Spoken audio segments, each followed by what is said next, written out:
সূরা ইয়াসিন। রহমান রহিম আল্লাহ তাআলার নামে। ইয়াসিন, এ জ্ঞানগর্ভ কোরআনের শপথ। তুমি অবশ্যই রসূলদের একজন। নিঃসন্দেহে তুমি সরল পথের উপর প্রতিষ্ঠিত রয়েছ। পরাক্রমশালী ও পরম দয়ালু আল্লাহ তাআলার কাছ থেকেই এ কোরআনের অবতরণ, যাতে করে এর মাধ্যমে তুমি এমন একটি জাতির লোকদের সতর্ক করে দিতে পারো যাদের বাপ দাদাদের ঠিক এভাবে সতর্ক করা হয়নি, ফলে তারা গাফেল হয়ে রয়েছে। তাদের অধিকাংশ লোকের উপরই আল্লাহ তাআলার শাস্তি বিধান অবধারিত হয়ে গেছে, তাই তারা কখনো ঈমান আনবে না। আমি ওদের গলদেশ সমূহে মোটা মোটা বেড়ি পরিয়ে দিয়েছি, যা ওদের চিবুক পর্যন্ত ঢেকে দিয়েছে, ফলে তারা ঊর্ধ্বমুখী হয়ে আছে। আমি তাদের সামনে পেছনে জাহেলিয়াতের প্রাচীর দাঁড় করিয়ে দিয়েছি এবং তাদের দৃষ্টি ঢেকে দিয়েছি, ফলে তারা কিছুই দেখতে পায় না। এই অবস্থায় তুমি তাদের আল্লাহর আযাব সম্পর্কে সাবধান করো বা না করো, উভয়টাই তাদের জন্য সমান কথা। তারা কখনোই ঈমান আনবে না। তুমি তো কেবল এমন লোককেই সতর্ক করতে পারো যে আমার উপদেশ মেনে চলে এবং সে অনুযায়ী দয়াময় আল্লাহ তাআলাকে না দেখে ভয় করে। হ্যাঁ, যে আল্লাহ তাআলাকে ভয় করে তাকে তুমি ক্ষমা ও মহাপ্রতিদানের সুসংবাদ দান করো। আমি মৃতকে জীবিত করি, যা কিছু তারা নিজেদের কর্মকাণ্ডের চিহ্ন হিসেবে এ পৃথিবীতে ফেলে আসে, সেগুলো সবই আমি যথাযথভাবে লিখে রাখি। প্রতিটি জিনিস আমি একটি সুস্পষ্ট কেতাবে গুণে গুণে সংরক্ষিত করে রেখেছি। হে নবী, এদের কাছে তুমি একটি জনপদের দৃষ্টান্ত পেশ করো, যখন তাদের কাছে আমার পক্ষ থেকে কয়েকজন রসূল এসেছিল। যখন আমি তাদের কাছে 2 জন রসূল পাঠিয়েছি, তখন তারা এদের উভয়কেই অস্বীকার করেছে। এরপর আমি তৃতীয় একজন নবীকে তাদের সাহায্য করেছিলাম। অতঃপর তারা সবাই তাদের কাছে এসে বলল, আমরা অবশ্যই তোমাদের কাছে রসূল হিসাবে আবির্ভূত হয়েছি। এ কথা শুনে তারা বলল, তোমরা তো দেখছি আমাদের মতো কতিপয় মানুষ ছাড়া আর কিছুই নাও। আসলে দয়াময় আল্লাহ তাআলা আমাদের জন্য কিছুই পাঠাননি, তোমরা অযথাই মিথ্যা কথা বলছ। তারা বলল, আমাদের মালিক একথা ভালো করেই জানেন, আমরা হচ্ছি অবশ্যই তোমাদের কাছে পাঠানো তার কয়েকজন রসূল। তোমাদের কাছে সুস্পষ্ট করে আল্লাহর বাণী পৌঁছে দেওয়া ছাড়া আমাদের আর কোনো দায়িত্ব নেই। তারা বলল, কিন্তু আমরা তো তোমাদেরই আমাদের সব অমঙ্গলের কারণ মনে করি। যদি তোমরা এখন এইসব কাজ থেকে ফিরে না আসো, তাহলে আমরা অবশ্যই তোমাদের পাথর মারব। উপরন্তু তোমাদের অবশ্যই আমাদের কাছ থেকে আরো কঠিন শাস্তি স্পর্শ করবে। তারা বলল, তোমাদের দুর্ভাগ্য অকল্যাণ তো তোমাদের সাথেই লেগে আছে। এটা কি তোমাদের কোনো অমঙ্গলের কাজ যে তোমাদের ভালো কাজের কথা স্মরণ করিয়ে দেয়া হচ্ছে?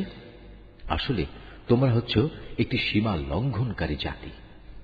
এমন সময় নগরীর প্রান্ত থেকে এক ব্যক্তি এদের কাছে ছুটে এলো এবং সবাইকে বলল, হে আমার জাতির লোকেরা, তোমরা আল্লাহর এ রসূলদের অনুসরণ করো এমন এক রসূলের যে তোমাদের কাছে হেদায়েতের বিনিময়ে কোনো প্রকার প্রতিদান চায় না। আসলে যারাই তার অনুসরণ করবে তারাই হবে হেদায়েত প্রাপ্ত। আমার জন্য এমন কি অজুহাত থাকতে পারে যে যিনি স্বয়ং আমাকে পয়দা করেছেন এবং যার দিকে তোমাদের সবাইকে একদিন ফিরে যেতে হবে, আমি তার ইবাদত করব না? আমি কি তাকে বাদ দিয়ে অন্য কোনো মাবুদ গ্রহণ করতে যাব? অথচ দয়াময় আল্লাহ তাআলা যদি আমার কোনো ক্ষতি করতে চান, তাহলে ওদের কোনো সুপারিশই তো আমার কোনো কাজে আসবে না, না তারা কেউ আমাকে ক্ষতি থেকে উদ্ধার করতে পারবে। এ সত্ত্বেও যদি আমি এমন কিছু করি, তাহলে আমি সুস্পষ্ট গুমরাহিতে নিমজ্জিত হয়ে যাব। আমি তো এই গুমরাহির বদলে তোমাদের মালিকের উপরই ঈমান এনেছি। অতএব তোমরা আমার কথা শোনো। এ ব্যক্তিটির আল্লাহর পথে নিহত হওয়ার পর তাকে বলা হল, যাও, তুমি গিয়ে এবার জান্নাতে প্রবেশ করো। সেখানে গিয়ে জান্নাতের নিয়ামত দেখে সে বলল, আফসোস, যদি আমার জাতি এ কথাটা জানতে পারত। আমার মালিক আমাকে মাফ করে দিয়েছেন এবং আমাকে তিনি সম্মানিত মানুষদের দলে শামিল করে নিয়েছেন। তার হত্যাকাণ্ডের পর তাদের শায়েস্তা করার জন্য আমি তার জাতির উপর আসমান থেকে কোনো বাহিনী পাঠাইনি, না এ ক্ষুদ্র কীটদের শাস্তি দেওয়ার জন্য আমার তেমন কোনো বাহিনী পাঠানোর প্রয়োজন ছিল। আমি যা করেছি তা ছিল একটিমাত্র বিকট গর্জন, তাতেই ওরা সবাই নিথর নিস্তব্ধ হয়ে গেল। বড়ই আফসোস এমন সব বান্দাদের উপর তাদের কাছে এমন একজন রসুলও আসেনি যাদের তারা ঠাট্টা বিদ্রুপ করেনি। তারা কি এ বিষয়টি লক্ষ্য করেনি যে তাদের আগে আমি কত জাতিকে বিনাশ করে দিয়েছি, যারা কোনোদিনই আর তাদের দিকে ফিরে আসবে না, বরং তাদের সবাইকে একদিন আমার সামনে এনে জড়ো করা হবে। তাদের শিক্ষার জন্য আমার কুদরতের একটি নিদর্শন হচ্ছে এই মৃত জমিন, যাকে আমি আসমান থেকে পানি বর্ষণ করে জীবন দান করি এবং তা থেকে শস্য দানা বের করে আনি। তা থেকেই তারা নিজ নিজ অংশ ভক্ষণ করে। আমি তাতে আরো সৃষ্টি করি নানা প্রকার খেজুর ও আঙুরের বাগান, উদ্ভাবন করি অসংখ্য নদী নালার প্রস্রবণ, যাতে করে তারা এর ফলমূল উপভোগ করতে পারে। আসলে এগুলোর কোনোটাই তো তাদের হাতের সৃষ্টি নয়। এত সত্ত্বেও কি তারা কৃতজ্ঞতা আদায় করবে না?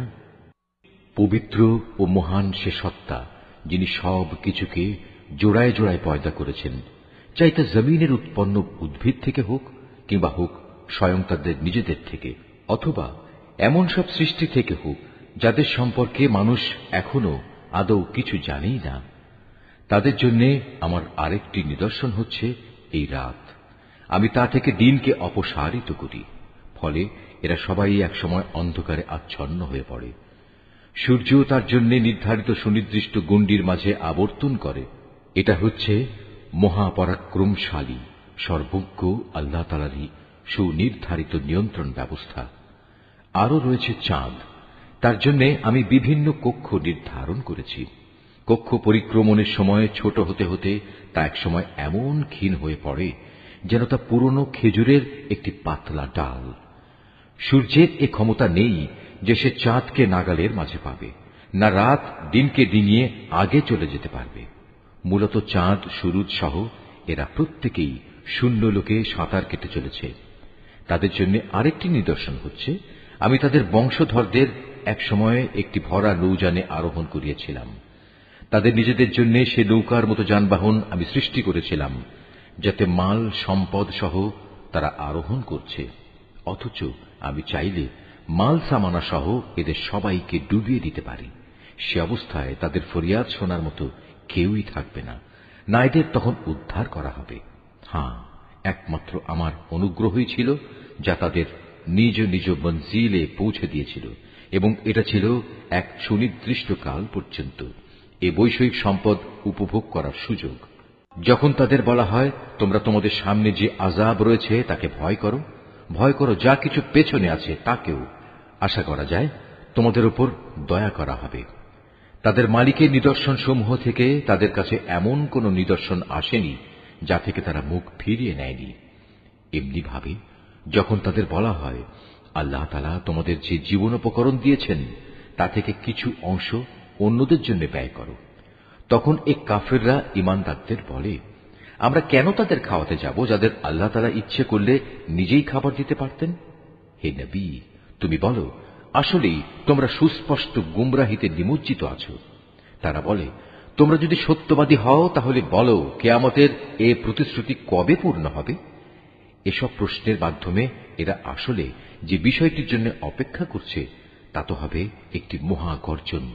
তা এদের হঠাৎ করে পাকড়াও করবে, এবং তখনও দেখা যাবে তারা এ ব্যাপারে বাক বিতণ্ডা করেই চলেছে। এ সময় তারা শেষ ওসিয়তটুকু পর্যন্ত করে যেতে সক্ষম হবে না, না তাদের আপন পরিবার পরিজনদের কাছে আর কোনোদিন ফিরিয়ে আনা হবে। যখন দ্বিতীয়বার সিঙায় ফুৎকার দেওয়া হবে, তখন মানুষগুলো সব নিজেদের কবর থেকে বেরিয়ে নিজেদের মালিকের দিকে ছুটতে থাকবে। তারা হতভম্ব হয়ে একে অপরকে বলবে, হায় কপাল আমাদের, কে আমাদের ঘুম থেকে এমনি করে জাগিয়ে তুলল? এ সময় ফেরেশতারা বলবে, এ হচ্ছে তাই কিয়ামত। দয়াময় আল্লাহ তাআলা তোমাদের কাছে যার ওয়াদা করেছিলেন, নবী রসুলরাও এ ব্যাপারে সত্য কথা বলেছিলেন। মূলত এই কিয়ামত অনুষ্ঠানটি সিঙার এক মহা গর্জন ছাড়া আর কিছুই নয়। এই গর্জনের পর সাথে সাথে সবাইকে হাসরের ময়দানে আমার সামনে এনে হাজির করা হবে। অতঃপর ঘোষণা হবে, আজ কারো প্রতি বিন্দু মাত্র জুলুম করা হবে না। আজ তোমাদের শুধু সেটুকুই প্রতিদান দেয়া হবে যা তোমরা দুনিয়ায় করে এসেছ। সেদিন অবশ্যই জান্নাতের অধিবাসীরা মহা আনন্দে বিভোর থাকবে। তারা এবং তাদের সঙ্গী সঙ্গিনীরা আরশের সুশীতল ছায়ায় সুসজ্জিত আসনের উপর হেলান দিয়ে বসে থাকবে। সেখানে তাদের জন্য মজুদ থাকবে নানা প্রকারের ফলমূল, আরো থাকবে তাদের জন্য তাদের কাঙ্ক্ষিত ও বাঞ্ছিত সব কিছু। পরম দয়ালু মালিকের পক্ষ থেকে তাদের স্বাগত জানিয়ে বলা হবে, তোমাদের উপর সালাম বর্ষিত হোক। অপরদিকে পাপীদের বলা হবে, হে অপরাধীরা, তোমরা আজ আমার ইমানদার বান্দাদের কাছ থেকে আলাদা হয়ে যাও। হে বনি আদম, আমি কি তোমাদের এ মর্মে নির্দেশ দেইনি যে তোমরা শয়তানের গোলামি করো না? কেননা সে হচ্ছে তোমাদের প্রকাশ্য দুশমন। আমি কি তোমাদের কথা বলিনি তোমরা শুধু আমারই ইবাদত করো? কেননা এটি হচ্ছে সহজ সরল পথ। আর শয়তান, সে তো তোমাদের আগেও অনেক লোককে এভাবে পথভ্রষ্ট করে দিয়েছিল, তা দেখেও কি তোমরা বুঝতে পারলে না? হ্যাঁ, এ হচ্ছে সেই জাহান্নাম যার ওয়াদা তোমাদের সাথে বারবার করা হয়েছিল। আজ সবাই মিলে তাতে গিয়ে প্রবেশ করো, যাকে দুনিয়ার জীবনে তোমরা অস্বীকার করছিলে। আজ আমি তাদের মুখের উপর ছিপি এঁটে দেব। আজ তাদের হাতগুলো আমার সাথে কথা বলবে, তাদের পাগুলো আমার কাছে সাক্ষ্য দেবে এরা কি কাজ করে এসেছে। অথচ আমি যদি চাইতাম, দুনিয়ায় আমি এদের চোখ থেকে দৃষ্টিশক্তি বিলোপী করে দিতাম। তেমনটি করলে তুমি বলো, এরা কিভাবে তখন চলার পথ দেখে নিত? তাছাড়া যদি আমি চাইতাম, তাহলে কুফরির জন্য তাদের নিজ নিজ জায়গায় তাদের আকৃতি বিনষ্ট করে দিতে পারতাম। সে অবস্থায় এরা সামনের দিকেও যেতে পারত না, আবার পেছনেও ফিরে আসতে পারত না। যাকেই আমি দীর্ঘ জীবন দান করি, তাকেই আমি সৃষ্টিগত দিক থেকে তার প্রাথমিক অবস্থায় ফিরিয়ে নিয়ে যাই। এটা দেখেও কি তারা বুঝতে পারে না কে তাদের দেহে এ পরিবর্তনগুলো ঘটাচ্ছে? তোমরা এও জেনে রেখো, আমি এ রসুলকে কাব্য রচনা শেখাইনি, এবং এটা তার নবী মর্যাদার পক্ষে শোভনীয় নয়। আর তার আনিত গ্রন্থ তা তো হচ্ছে একটি উপদেশ ও সুস্পষ্ট কোরআন, যাতে করে সে তা দ্বারা যে অন্তর্জীবিত তাকে জাহান্নামের ব্যাপারে সতর্ক করে দিতে পারে, এবং যা দ্বারা কাফেরদের উপর শাস্তির ঘোষণা সাব্যস্ত হয়ে যায়। এরা কি লক্ষ্য করে না, আমার নিজের হাত দিয়ে বানানো জিনিসপত্রের মধ্যে থেকে আমি তাদের কল্যাণের জন্য পশু পয়দা করেছি, আর এখন তারা নাকি এগুলোর মালিক হয়ে বসেছে। অথচ আমি এগুলো তাদের বশীভূত করে দিয়েছি। এর কিছু হচ্ছে তাদের বাহন, আর কিছু এমন যার গোশত থেকে তারা খাদ্য গ্রহণ করে। তাদের জন্য তার মধ্যে আরো উপকারিতা রয়েছে পানীয় বস্তুও। তবু কি তারা তার শুকর আদায় করে না, যিনি তাদের এগুলো দান করেছেন? এ সত্ত্বেও তারা আল্লাহ তাআলার বদলে অন্যদের মাবুদ বানায়, তাও এই আশায় তাদের পক্ষ থেকে এদের সাহায্য করা হবে। অথচ তারা তাদের কোন রকম সাহায্য করার ক্ষমতাই রাখে না, বরং কিয়ামতের দিন তাদের সবাই দলবদ্ধভাবে জাহান্নামে এসে জড়ো হবে। অতএব হে নবী, এদের এসব জাহেলি কথাবার্তা যেন তোমাকে উদ্বিগ্ন না করে। অবশ্যই আমি জানি যা কিছু এরা গোপন করে এবং যা কিছু প্রকাশ্যে বলে বেড়ায়। এ মানুষগুলো কি দেখে না আমি তাদের একটি ক্ষুদ্র শুক্র কীট থেকে পয়দা করেছি? অথচ সৃষ্টি হতে না হতেই ক্ষুদ্র কীটের সে মানুষটি আমার সৃষ্টির ব্যাপারে খোলাখুলি বিতণ্ডাকারী হয়ে পড়ল।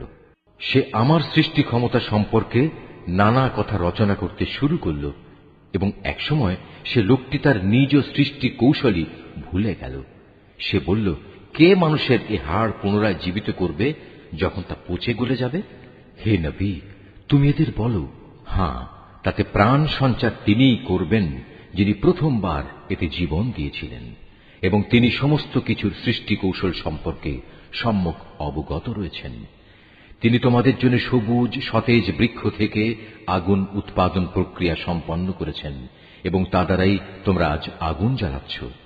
যিনি নিজের ক্ষমতা বলে একবার আকাশমণ্ডল ও জমিন সৃষ্টি করেছেন, তিনি কি পুনরায় তাদেরই মতো কিছু সৃষ্টি করতে সক্ষম নন? হ্যাঁ, নিশ্চয়ই তিনি মহাস্রষ্টা ও সর্বজ্ঞ। তিনি যখন কিছু একটা সৃষ্টি করতে ইচ্ছা করেন, তখন কেবল এটুকুই বলেন, হও, অতঃপর তা সাথে সাথে তৈরি হয়ে যায়। অতএব পবিত্র ও মহান সে আল্লাহ তাআলা, যিনি প্রত্যেক বিষয়ের উপর সার্বভৌম ক্ষমতার একচ্ছত্র মালিক, এবং তাঁর কাছেই একদিন তোমাদের সবাইকে ফিরে যেতে হবে।